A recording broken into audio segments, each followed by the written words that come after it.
With Aston Martin shares plummeting by 90% after the company's initial public offering, the world has been waiting to see what becomes of the luxury car company. However, with the Chinese manufacturing giant Geely acquiring a huge stake in the company, things might finally be looking up. Stay tuned till the end of this video for all of this and more. First up, Geely acquires 7.6% of Aston Martin. In a deal estimated to be worth $74 million, the Chinese company that owns Volvo, Polestar, and several other companies now also owns a considerably large stake in Aston Martin. The news comes after the 109-year-old automobile company opened itself to yet another funding round to lower debt and work towards future steps for the company's success. According to reports, Aston Martin plans to use all of the money raised in this round to help the company reach its long-term goals, such as increasing sales and making more money. And according to Geely CEO Daniel Donghui Li, Aston Martin and his company will partner up as the luxury automobile company works towards sustainable growth and increased profitability. Together, the two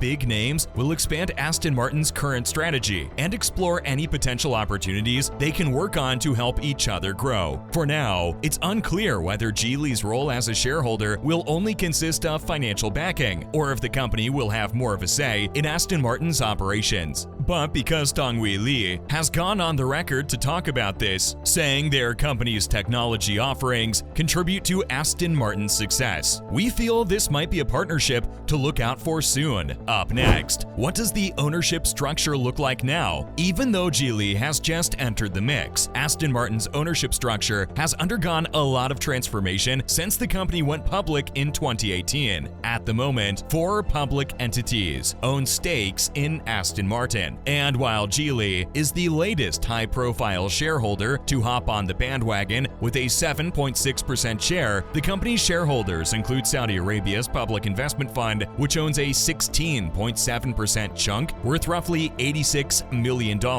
Not just that, but Mercedes-Benz also owns a 9.7% stake in Aston Martin, along with Tree, which owns 19%. With all of these big names on board, Aston Martin has recently announced that they have closed in on over $725 million in capital, a remarkable feat because the company hasn't been doing so well lately. According to Executive Chairman Lawrence Stroll, this transformational capital raise has helped Aston Martin strengthen its financial position and move towards sustainable and consistent growth in the future, despite some minor setbacks. For now, the company is focusing on working with its shareholders to create value and improve its performance. And we must say that the idea sounds foolproof at this point. Then comes Geely wants it all. The partnership between Geely and Aston Martin has been a long time coming. The Chinese giant set its sights on the automobile company before it went public. Why? Well, that gave Geely more of a chance to acquire a larger piece of the pie. According to the Financial Times, the Chinese group approached Aston Martin several times before the IPO and even pitched an acquisition offer in 2019. But why did Geely want the deal so badly? Geely supposedly wanted to make Aston Martin a global brand and get the company's electric car production going. However, at the time,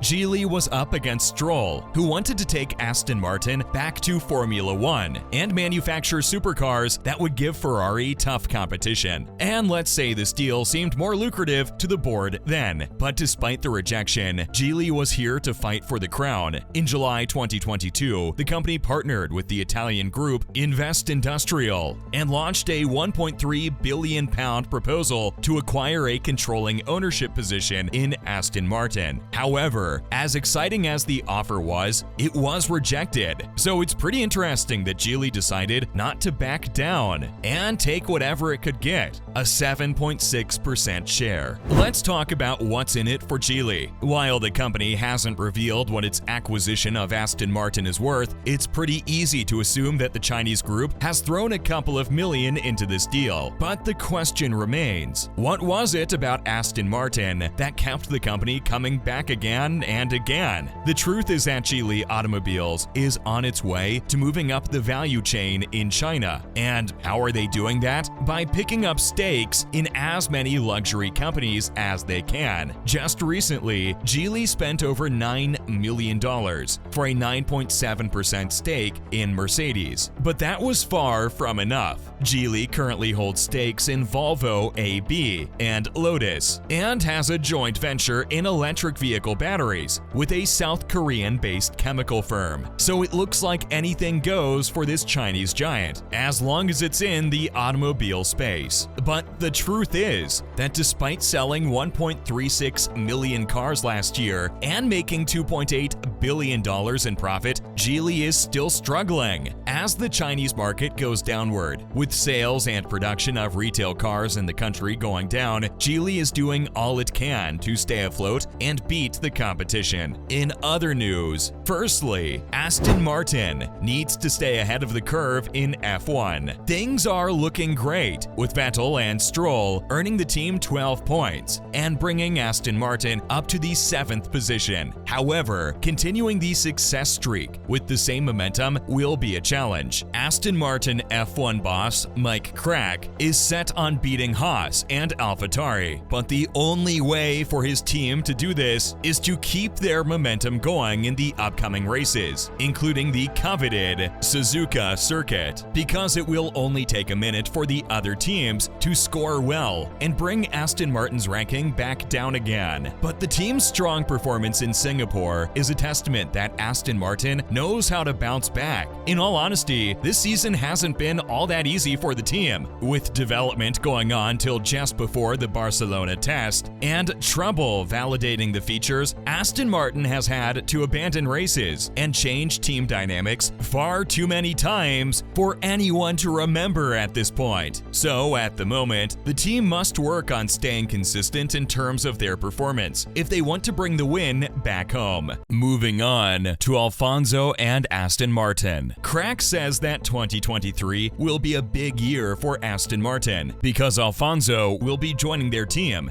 to replace Vettel when he retires at the end of this season. However, a new challenge awaits the team, as they have to work twice as hard to deliver a fast enough car for the greatest driver in the history of F1. In Crack's own words, it will be hard for the team to keep up with a champion like Alfonso, especially because he has achieved pretty much all he can in his career. So it will be quite challenging for Aston Martin to provide him with new avenues. Fernando has this unique combination of speed, hunger, motivation, and experience. For us, it's the perfect candidate. The downside could be that if the car we deliver is not good enough, then we know it will get difficult, said Crack. Finally, the new Aston Martin Vantage Roadster makes its public debut. Whether on track or off track, Aston Martin has a knack for staying relevant. As far as the manufacturing side of the business is concerned, this year has been monumental for the company. With the release of the new Roadster V12 Vantage earlier this year, Aston Martin is likely to see a sudden increase in sales. But what is it that makes the car so special? The fact that the car is a limited edition. That's right, only 249 units of the Vantage will be put into production, which is even fewer than the hardtop V12 Vantage. And in the name of tradition, all car units have already been accounted for and budgeted for, which means that only a lucky few will experience what it feels like to drive them. Production of the vehicles began in September, and the car was originally expected to cost around £265,000. But considering how rare this Aston Martin will be,